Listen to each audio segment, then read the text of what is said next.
And what was going on in LA in '76? Well, I got there and I wanted to know, because through the 60s, it was the Beatles, Frank Zappa, everything, you know, kept changing, and there was the next thing, and then suddenly the 70s were like, bam, oh my God, we hit a cultural wall, and Mary Tyler Moore is happening, and nothing else is happening, you know, disco's happening, the Bee Gees got terrible all of a sudden, and so anyway, I was looking for something like that, and when I got to LA, I went to a record shop, and I said, hey, what's happening in the music world? And the guy, like, turned me on to stuff that, I kind of read about, but I hadn't heard, like Eno's solo records and the the disappointing Todd Rundgren records I hadn't found, you know. And then I saw Slash magazine on a newsstand at Gower Gulch, across from the Copper Kettle, now the, whatever it is, Denny's, yeah. And the Denny's in Gower Gulch. And, but anyway, there was Slash magazine, and I went, wow, this looks messy and arty, like my stuff. And so I went and saw the people at Slash, and they were neat, and they said, here's a page, do a page every month. And then, and so in a way, that's like, I don't know, it's kind of fun to enter into that kind of world. Like Wet Magazine was a thing like that, another magazine in LA that Leonard Cohen was putting out in Venice that was kind of a party magazine and an art magazine. So it was kind of like a lighter, an LA kind of view. Yeah, I mean, you've passed through a bunch of significant, like, little cultural pockets. Yeah, I got to be a hippie and a punk. Yeah, you got to be a hippie and a punk. Yeah, I guess I was a raver for like one night. You were? When I first got to town, I took some ecstasy, and that night I guess that was the raver night. I didn't enjoy it very much. It felt like, it was kind of like the drug where they put an anvil on you and walk away. That's how I didn't dance around and love everybody. It was just like, oh, there's an anvil on me. Oh no. That's because you didn't have like a candy pacifier, maybe. That's probably right. Fatal error. That's right. I needed a better outfit. Remember your candy pacifier. But speaking of outfits, that Keiichi Tanaami pants. Oh, I know. That's a killer set of pants. That's like Eric Clapton would like those. Really pants, cool, you know, pants. What are you talking about? Oh. There's this Japanese designer that we love, Keiichi Tanaami, who was a poster designer from the 60s, and he's resurfaced in his old age, and they're doing tons of books on him and lines of clothing and all kinds of stuff. And Dan hit the mother load of pictures of his fashion line. Yeah, he just did this fashion line that I guess is debuting in Paris right now.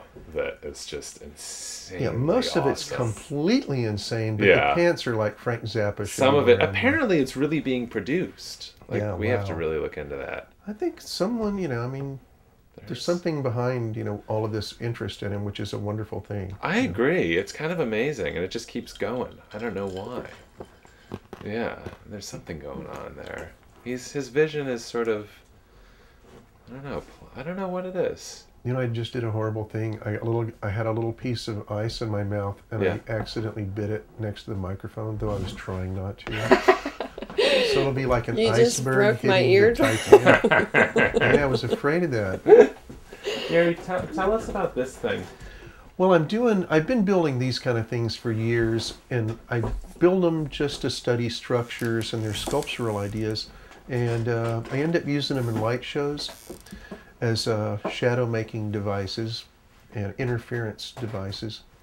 And this one in some version is going to go in the Aldrich show as interfering with video.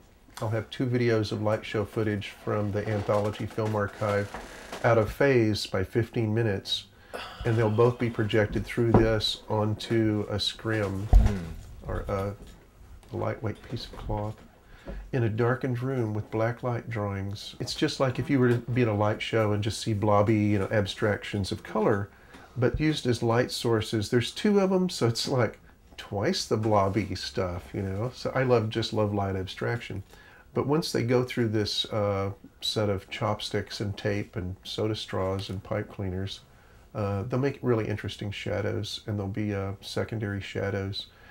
And there's also shadowing on the form, on the sculptural form itself, because the shadows of where it blocks the video, since there's two videos, one colors the other shadows. So the colors are like all kinds of colors of shadows. That's going to be really nice. So it'll be neat. It's like when I was in high school, I took over the family garage, and that was my art studio, and I made it into a psychedelic wonderland. First, it started off with Ed Roth monsters, but then gradually turned into hippies and Jimi Hendrix and a stage and a drum set and giant paintings and stuff.